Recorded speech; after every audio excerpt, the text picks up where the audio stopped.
Romantic stories behind the invention of the safety pin. Hello everyone! Today, we're going to explore the history of a simple yet essential item that we often take for granted, the safety pin. It may seem like just a basic tool, but there's a fascinating story behind it, filled with historical context and the lives of people who used it. We'll begin with ancient Greece, move through the 18th century in Europe, and then dive into the romantic story of Walter Hunt, the inventor of the safety pin.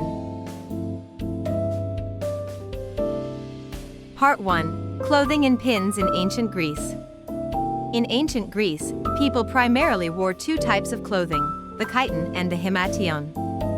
The chiton was a rectangular piece of fabric that wrapped around the body, typically made from two panels fastened at the shoulders. The himation served as an additional outer garment, often worn by the wealthier classes. One significant fashion accessory of this era was the fibula, the precursor to the safety pin. Most fibulae are made of bronze or iron, but some were encrusted with jewels, decorated with enamel, glass, coral, or bone. The fibula functioned as a fastener for clothing, and its form and material often symbolized the wealth of the wearer. However, the fibula represented more than just a decorative item, it carried deeper meanings as well. Particularly during wartime, fibulae symbolized the abuse of women towards men who fled from battle, reflecting the power dynamics between genders in ancient society. Herodotus's histories mention the long, dagger-like pins Athenian women used to fasten their tunics, and recount the murder of an Athenian soldier by a group of angry women who stabbed him to death with their cloak pins. Part 2. Fashion in 18th century France and England. Until the medieval period, wealthy people in Europe used a variety of elaborate clothing pins made of silver, gold, brass, and ivory. Poor people likely used wooden skewers. It wasn't until the 15th century that pins were made from drawn wire. Now let's jump to the 18th century, a period when fashion became a symbol of power and wealth. The upper classes in France and England flaunted their status through extravagant dresses and outfits. Men wore lavish coats and vests, while women adorned themselves in voluminous skirts and jewelry. These garments were not merely styles, but critical elements that conveyed class and affluence.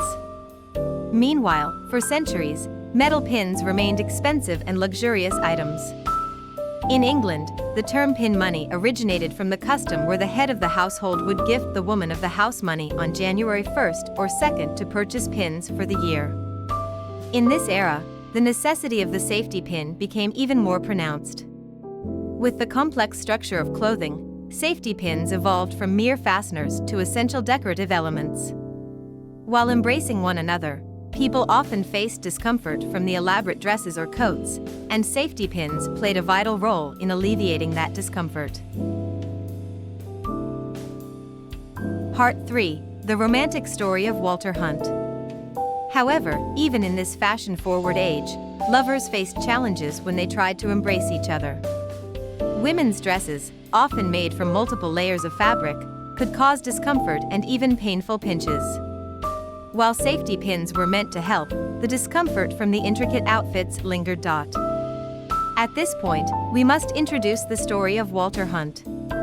Walter Hunt was a poor mechanic and inventor, and his creation of the safety pin was more than just a tool for fastening clothing. It became a transformative innovation that changed lives. But his romantic story is equally intriguing. Hunt fell in love with a woman, but her father set a challenging condition for their marriage: he would not permit the union until Hunt had enough wealth.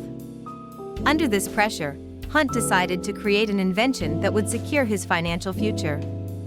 Ultimately, he achieved great success with the safety pin, yet ironically, he sold the patent for a meager sum. While he should have profited significantly from his invention, the financial struggles of the time compelled him to part with his patent at a fraction of its true worth. This decision marked a turning point in his life, allowing him to marry the woman he loved. Part 4. The anecdote of the patent sale. The story of how Hunt sold his safety pin patent remains a topic of conversation today. He conducted several experiments to perfect his design, which led to commercial success. However, due to financial difficulties, he ultimately sold the patent for much less than it was worth. In 1849, Hunt was struggling financially. Reportedly, he sat in his workshop, worrying about how to pay off a $15 debt he owed to a friend, while playing with a length of wire.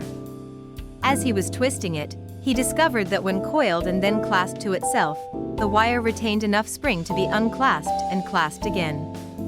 He completed a prototype and several design sketches in one evening, patented the device on April 10, 1849, and subsequently sold the patent for $400 to W.R. Grace and Company to pay off the debt to his friend. These anecdotes illustrate both his struggles as an inventor and the sacrifices he made for love.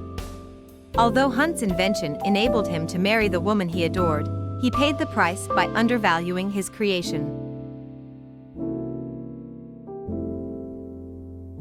Part 5: The Safety Pin in Sports.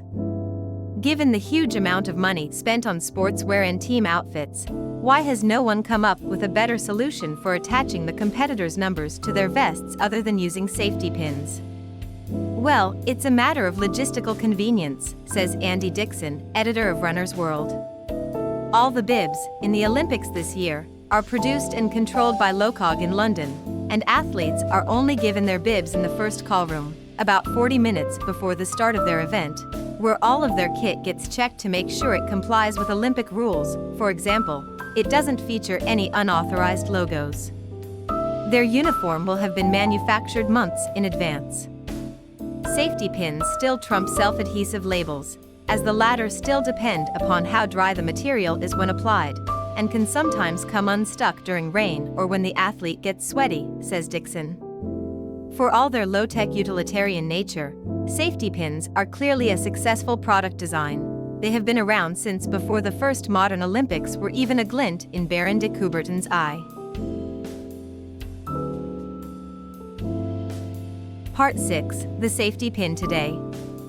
Although more modern fasteners like Velcro have been introduced in the 20th century, the safety pin remains an everyday necessity throughout the world. Its simplicity, elegance, and household presence made it not only an item of utility, but also of culture and tradition. In some places in India, for example, safety pins and sewing needles are kept for generations and passed from mother to daughter. In the Ukraine, it is still a practice today to pin safety pins to the inside of a child's clothing, to ward off evil spirits. In many European countries, finding a safety pin is good luck and a portent of good fortune.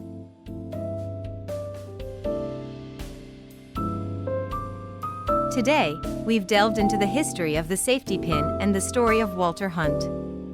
It's fascinating to realize that even a simple item like a safety pin can hold so much history and meaning. In the next video, we'll explore another historical item. Don't forget to subscribe and like. Thank you for watching.